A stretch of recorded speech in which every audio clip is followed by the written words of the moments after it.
બાકી દુનિયામાં કોઈના બાપની તાકાત નથી કે ઘેલાશાનું મસ્તક ઝુકાવી શકે. અને હા, બરવાળા તો આજે ઘેલાશાનું કહેવાય. અરે, વણિકના લોહીમાં માત્ર વેપાર અને ત્રાજવાજ હોય એવું વિચારનારા લોકો આ ઇતિહાસ સાંભળીને તમારો વિચાર બદલી નાખજો. કારણ કે આજે વાત કરવી છે બરવાળા શહેરની, જે તે સમયે આખા સૌરાષ્ટ્રનું જકાત નાકું હતું. કાઠિયાવાડના વેપારનો એક એવો ગઢ જ્યાંથી પસાર થવું હોય ને તો રાજા રજવાડાઓએ પણ ટેક્સ ચૂકવવો પડતો. અને એ બરવાળાની ગાદી પર બેઠો હતો એક એવો મર્દ જેના કાંડાના જોરે આખું જકાત નાકું ધમધમતું. એ મર્દ એટલે વીર ઘેલાશા. એ જમાનામાં કાઠિયાવાડના કાળજાળ બહારોટિયાઓને પણ પોતાની તલવારની ધારે ધૂળ ચાટતા કીડી દેનાર ઘેલાશાએ મોટા મોટા રજવાડાઓને પણ તેમની ઓકાત દેખાડી દીધી હતી. વાત પછી લીંબડી સ્ટેટ સાથેના આંતરિક વિવાદની હોય કે ભાવનગર સ્ટેટના મહારાજા વજયસંઘજી મહારાજ સાથે જકાત બાબતે થયેલી આકરી તકરાર હોય.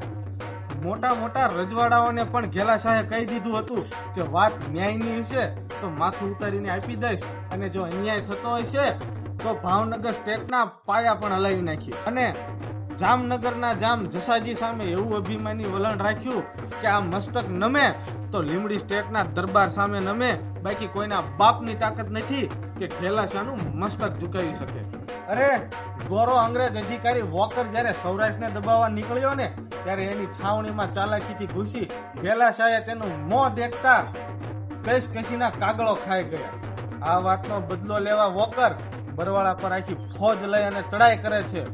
પરંતુ બરવાળાનો એ લોખંડી કિલ્લો જોઈ વોકર તેને જીતી શકે તેમ નહોતું. એટલે અંગ્રેજોએ ઘેલાશાને ખૂબ લાલચો આપી, પરંતુ ઘેલાશા માન્યા નહીં.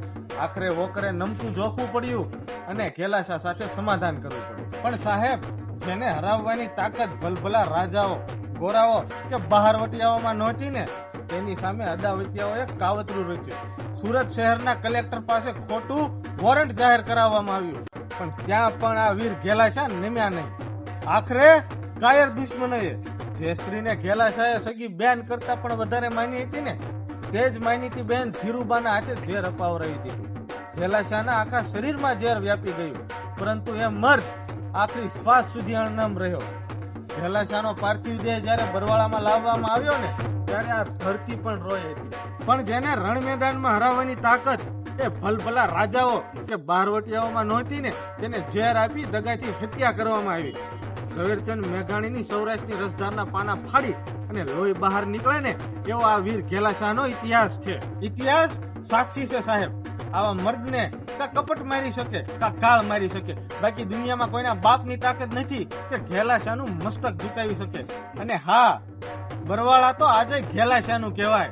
જો આ ઇતિહાસ સાંભળીને તમને પણ ગર્વની લાગણી અનુભવવાની હોય ને તો કોમેન્ટ બોક્સની અંદર જય વીર ઘેલાશા લખી અને વિડીયોને શેર કરી દેજો.